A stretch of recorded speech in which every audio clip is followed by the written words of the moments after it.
Amerika Serikat terganggu kabar wanita Muslim diperkosa secara sistemis di kamp Cina.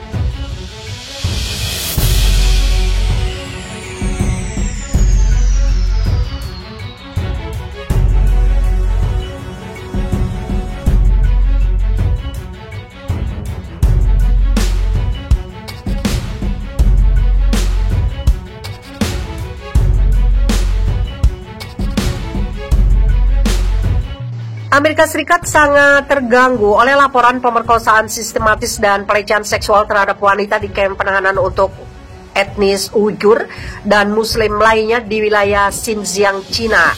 Departemen Luar Negeri Amerika Serikat menegaskan harus ada konsekuensi serius atas kekejaman yang dilakukan di kamp-kamp tersebut.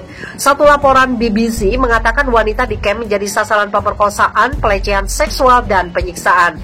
Beberapa mantan tahanan dan seorang penjaga mengatakan kepada BBC bahwa mereka mengalami atau melihat bukti dari sistem pemerkosaan massal, pelecehan seksual, dan penyiksaan yang terorganisir, ungkap laporan BBC. Saat dimintai komentar, seorang juru bicara Departemen Luar Negeri Amerika Serikat mengatakan, "Kami sangat terganggu dengan laporan itu, termasuk kesaksian langsung pemerkosaan sistematis dan pelecehan seksual terhadap wanita di kamp interniran untuk etnis Uighur dan Muslim lainnya di Xinjiang." Juru bicara itu mengulangi tuduhan Amerika Serikat bahwa Cina telah melakukan kejahatan terhadap kemanusiaan dan genosida di Xinjiang. Kekejaman itu mengejutkan hati nurani dan harus dihadapi dengan konsekuensi serius, ungkap juru bicara Deplu Amerika Serikat. Pejabat Amerika Serikat itu tidak merinci dan Cina harus mengizinkan penyelidikan segera dan independen untuk pengamat internasional atas tuduhan pemerkosaan di samping kekejaman lain yang dilakukan di Xinjiang. Pejabat Amerika Serikat itu tidak merinci apa konsekuensinya, tetapi mengatakan Washington akan berbicara bersama dengan sekutu untuk mengutuk kekejaman itu dan mempertimbangkan semua alat yang tepat untuk mempromosikan akuntabilitas bagi mereka yang bertanggung jawab dan mencegah pelanggaran di masa depan, papar pejabat Amerika Serikat itu. Pemerintahan Amerika Serikat sebelumnya, mantan Presiden Donald Trump menjatuhkan sanksi kepada para pejabat dan perusahaan Cina yang terkait dengan pelanggaran di Xinjiang. Pemerintah Presiden Amerika Serikat Joe Biden yang mulai menjabat pada 20 Januari telah menjelaskan rencananya melanjutkan pendekatan yang sulit ke Beijing tentang ini dan masalah yang lainnya. Cina menyangkal tuduhan pelanggaran di Xinjiang dan mengatakan komplek yang didirikannya di wilayah tersebut menyediakan pelatihan kejuruan untuk membantu membasmi ekstremisme dan separatisme. Menurut Cina, mereka yang berada di fasilitas itu sudah lulus. Juru bicara Kementerian Luar Negeri Cina, Wang Wenbin, mengatakan laporan BBC itu sepenuhnya tanpa dasar faktual. Dia menuduh orang-orang yang diwawancarai telah terbukti berkali-kali sebagai aktor yang menyebarkan informasi palsu. Pemerintah Biden dengan cepat mendukung keputusan pemerintah Trump bahwa Cina telah melakukan genosida di Xinjiang. Tahun lalu, laporan oleh seorang peneliti Jerman yang diterbitkan wadah pemikir Washington menuduh Cina menggunakan sterilisasi paksa, aborsi paksa, dan keluarga berencana yang memaksa terhadap Muslim di Xinjiang.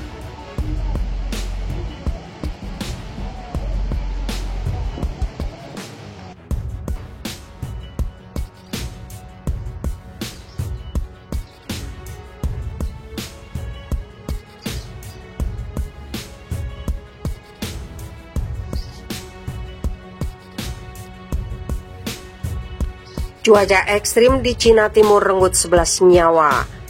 Cuaca ekstrim di Provinsi Jiangsu, wilayah Cina Timur, Jumat merenggut 11 nyawa warga setempat.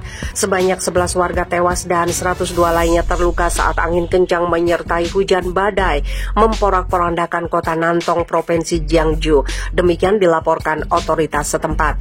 Petugas kedaruratan bencana juga telah mengevakuasi 3.050 orang sejak Jumat tengah malam. Kerusakan listrik sudah dibenahi sehingga suplai energi kembali pulih sejak Sabtu pagi. Demikian otoritas setempat. Bencana alam di wilayah Cina Timur itu terjadi saat puncak arus mudik libur sepekan Hari Buruh Internasional sejak Jumat sore. Bandar udara, stasiun kereta api, jalur bebas hambatan, dan jalan raya padat oleh para pemudik. Warga Cina menjadikan momentum itu sebagai ajang berkumpul dengan keluarga. Sebab pada dalam musim libur Tahun Baru Imlek, otoritas Cina melarang mudik.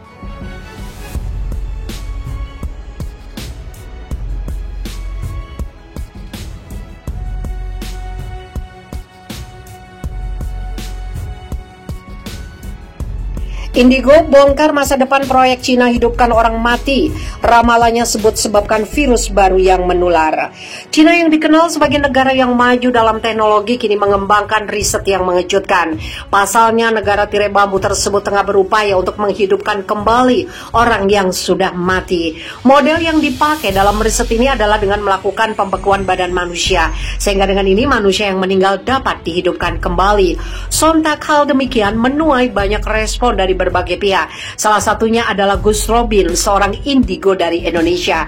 Melalui kanal YouTube Ekspedisi Alam Lain, Gus Robin menjelaskan bahwa rencana ini akan menciptakan sosok seperti zombie yang mengundang penyakit baru di masa depan. Zombie yang ini seperti kehilangan ingatannya, akal sehatnya. Dia hanya akan menuruti orang yang pertama kali dilihat, seperti robot yang mendengarkan hasutan-hasutan, ujarnya. Menurut Gus Robin, menghidupkan mayat-mayat tersebut hanya merubah mereka menjadi zombie dan tidak akan mampu bertahan lama. Mereka tidak memiliki akal sehat lagi sehingga hanya membawa virus dan menyerang yang menghidupkan mereka. Lama-lama tidak bisa bertahan.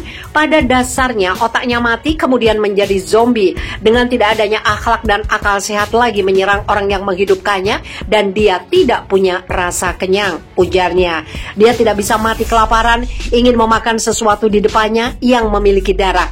Ini menular kalau sudah beberapa hari atau minggu, 11-12 dengan penyakit yang sekarang, jelasnya. Penularan tersebut diduga melalui udara dan air karena menggunakan bahan kimia. Ia juga memprediksi kejadian tersebut akan terbukti kurang dari 100 tahun lagi.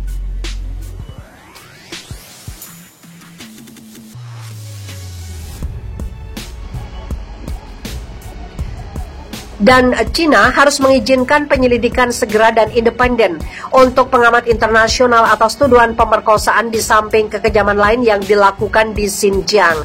Pejabat Amerika Serikat itu tidak merinci apa konsekuensinya, tetapi mengatakan Washington akan berbicara bersama dengan sekutu untuk mengutuk kekejaman itu dan mempertimbangkan semua alat yang tepat untuk mempromosikan akuntabilitas bagi mereka yang bertanggung jawab dan mencegah pelanggaran di masa depan, papar pejabat Amerika Serikat itu. Pemerintahan Amerika Serikat sebelumnya, mantan Presiden Donald Trump menjatuhkan sanksi